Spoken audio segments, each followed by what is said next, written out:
Gents, thank you for joining us as we set up another Vitality Blast season. Before we look forward, I want to look backwards though. What are your fondest memories of the Eagles Vitality Blast campaign last year? Mike? Probably making it to the quarterfinals.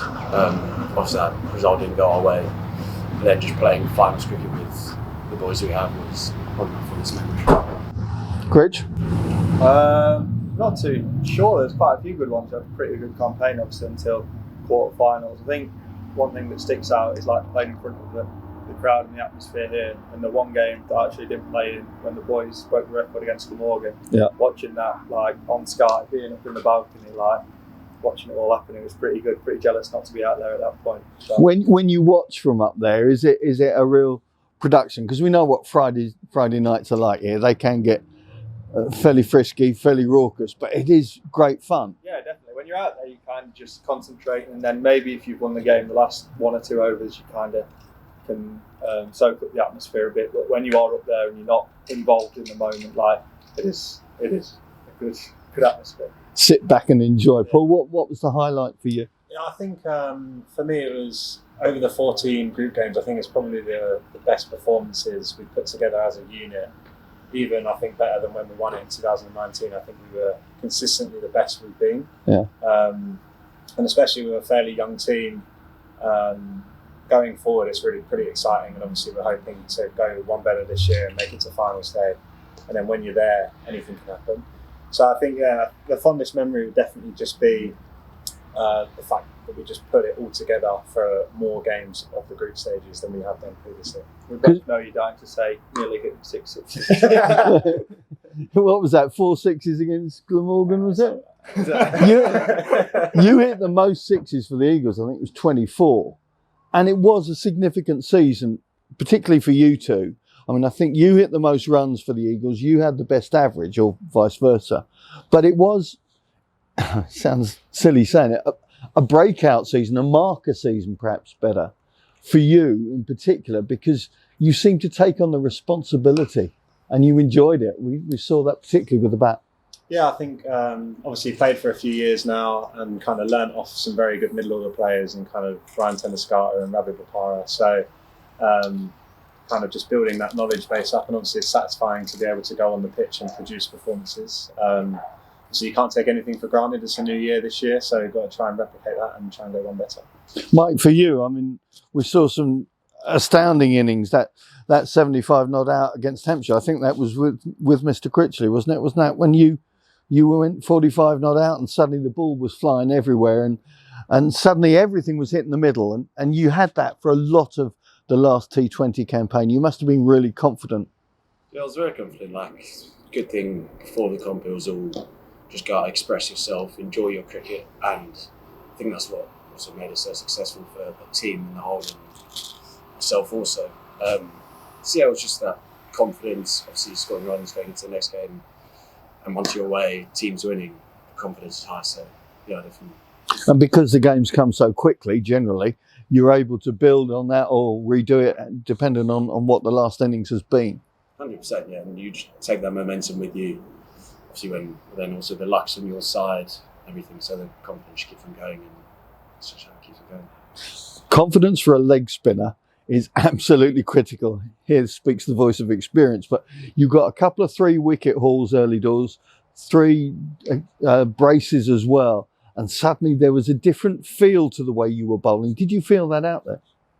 No, I wouldn't say like that. Like, I've always bowled my overs in T20, and it's probably played as a bowler more than a batter over the years during it. So yeah, obviously confidence is a big thing, and I think the confidence to execute your skills, like we all know it's quite a small ground here, so you've not got a lot of margin for error, so you almost got to be brave and know that one day it's not going to go your way. I think that obviously happened a couple of times when people got going, but yeah, I think the confidence and the diverse attack we have is like very much something that we give you that faith when you're bowling to go out and express yourself. You took that into the 100, which you all participated in last season. Mike, I mean, yours was a late call-up. Did you enjoy it? What did you get from the experience? Yeah, I absolutely loved it. Unbelievable set of boys, actually, with Foster as head coach and Tendo as batting coach. Just like the quality of players that you're training with, learning off, different experiences, different techniques, ways to go about your business was an unbelievable learning, and it was very enjoyable. Paul, particularly with your bowling in the 100, you seem to come through just at the right time when your team needed it. Picked up from that?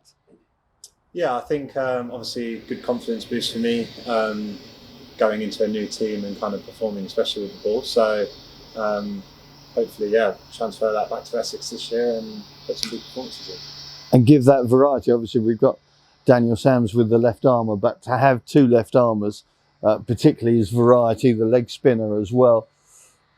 We'll talk about the Vitality Blast that's coming. The off-season, though, gave you lots of different experience. Critch, I'm going to start with you because you went with England Lions and then the Big Bash. I mean, you got no downtime. You had no off-season, did you? Yeah, I got a couple of months pre-Christmas to do a bit of what I needed to do, and then off to Australia and then Sri Lanka, then Abu Dhabi with Essex. So it was a pretty busy time after January. But obviously, the Big Bash is something that you grow up watching as a kid, and like it was always a goal of mine to participate in. So yeah, it was nice to get that call and get out there. And it's not really a chore getting out there. I'll bet. Being in Melbourne for a month or so. So no, it was a brilliant experience. Again, another experience you just add into the bank, and hopefully aid you to perform here. And having the chance to play with Sean Marsh, Martin Guptill, Aaron Finch, of course, you had that big partnership with. That's invaluable learning time as well. No, definitely. I think you watch the way that they go about it, and it's not always like trying harder that's better. It's trusting yourself and trusting that you put all the work in the past to like go out there and perform. That's the best way of going about it. So I think, like the boys said about the 100, like it's just stuff that adds to the experience and adds to you knowing what you want to do. Paul, you had the chance to play in the inaugural IL T20 in UAE. That must have been totally different from anything else you've ever done before, wasn't it? I mean, I know you've had off-season and warm-up times out there, but that was different. Yeah, it was brilliant experience. Again, just playing with world-class players, I think you're never going to get worse. Just experiencing these guys and how they go about it, and kind of the trust level they have in themselves, which I think is, again, kind of what Critch was touching on. I think that's the most important thing, is even when things aren't going your way, sticking to your process, knowing what you do best and sticking to that. And I think that's the best way to kind of ride out lows and highs in form and just staying consistent. And talking of processes, you did the Abu Dhabi T10s, right? Did the process change because of the shortened form? And can you use what you learnt from the T10s into the T20s, which is a nearer extension than maybe we've seen with the red ball crossover? You can, but it's obviously off time, so you have just no time, maybe one or two balls, and from then on it's basically just trying to hit every ball for 4 or 6. Which phase, and that's similar once you're in T20. And it's a good learning of that fact that you can do it from the start. There's going to be times in T20 you're going to need to do that from ball 1 or maybe ball 2 or 3. So yeah, you can do trust, it's getting this trust, but it's similar processes, just in a much shorter space of time.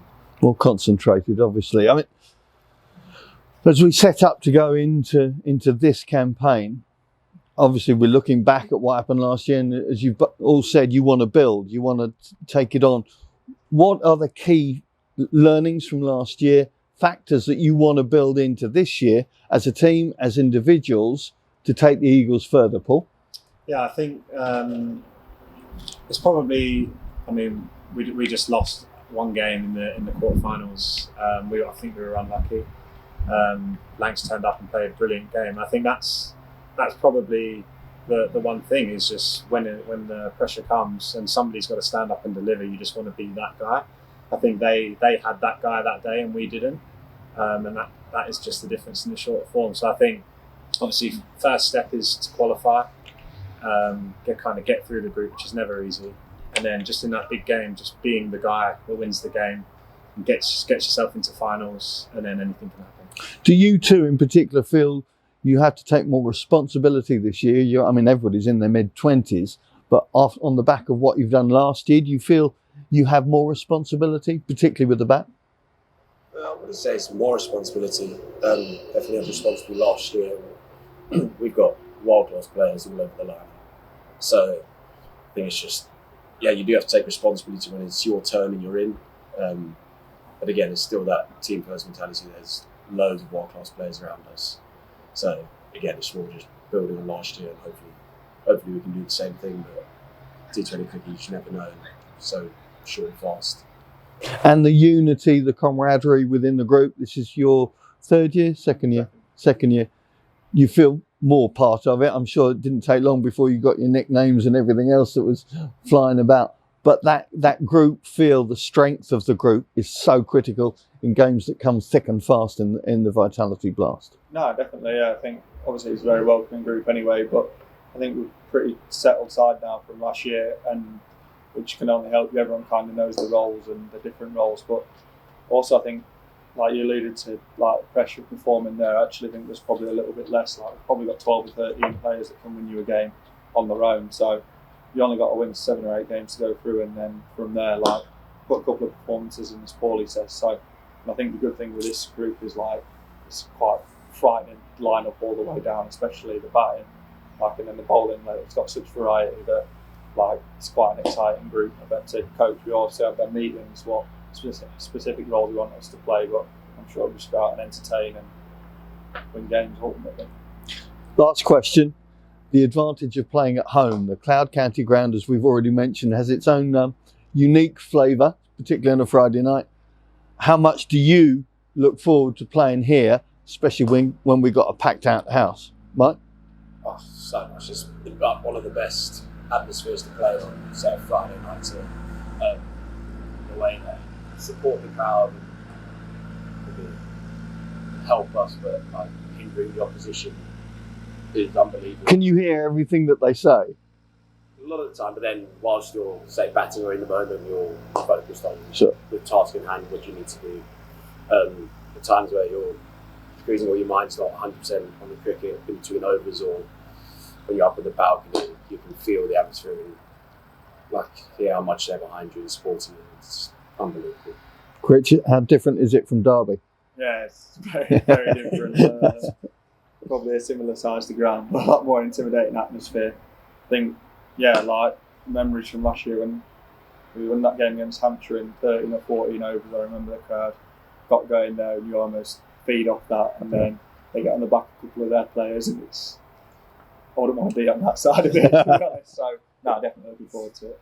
And Paul, local lad, so you presumably recognise a few of the voices that are behind you.